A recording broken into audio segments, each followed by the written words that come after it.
Journée à tous et des très bonnes nouvelles, Bezrat Hashem. On se rapproche vers Shabbat, 7e jour du mois. Et la paracha c'est beau. Donc bien sûr que c'est beau aussi en français, mais en hébreu ça veut dire quoi? Beau. Bien.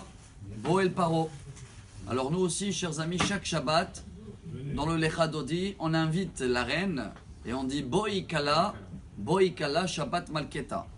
Alors justement aujourd'hui on va tirer quelques halachot de Shabbat formidables que tout le monde peut-être les connaît, mais on remarque pas que la Gemara, c'est une Gemara très connue, c'est Gemara Shabbat, page 119. Là-bas la Gemara elle raconte et elle compare le Shabbat avec plusieurs détails. Premier, que Hatan Vekala. Vous savez quand il y a la choupa et le Hatan Vekala il passe, il n'y a personne qui est là et qui est stressé et qui bouge, on est tous là, on est prêt à les accueillir.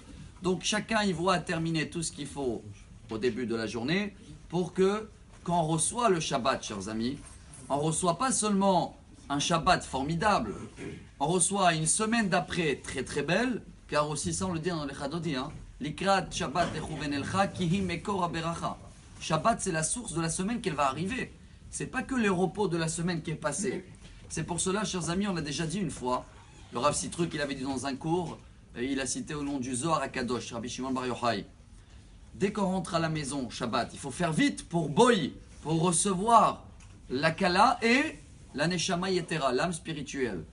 Alors cherchez à partir de ce soir d'avoir toujours aussi un Bessamim à table. Qu'est-ce qu'il faut faire dès qu'on rentre?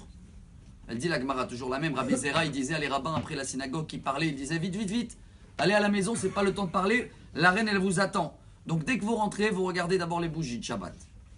Après, avant le kiddush, on prend un bessamim, ça c'est Alpi Kabbalah Zohar. On va faire boré, mine bessamim, ouatse, on sent les bessamim, et après on fait le kiddush. Ce qui veut dire, quand on reçoit la neshama d'en haut, alors d'abord elle descend, les yeux en premier, les bougies. Après le nez, c'est bessamim, et après la bouche, boré priya geffen. Ce qui veut dire que dans la Havdalah, samedi soir, on fait l'inverse, vous avez remarqué. Samedi soir, qu'est-ce qu'on va faire?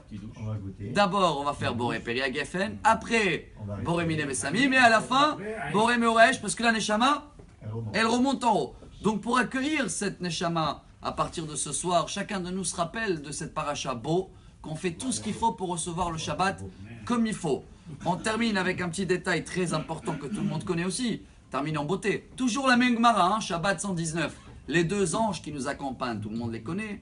Jusqu'à qu'on est à la maison, s'ils voient que tout se passe bien, on reçoit le Shabbat comme il faut, comme à Khatan Vakala, ils bénissent que ce sera comme ça aussi pour Shabbat prochain. Et ils répondent Amen. Alors qu'on va avoir, si Dieu veut, une très belle semaine et un très beau Shabbat. Shabbat Shalom.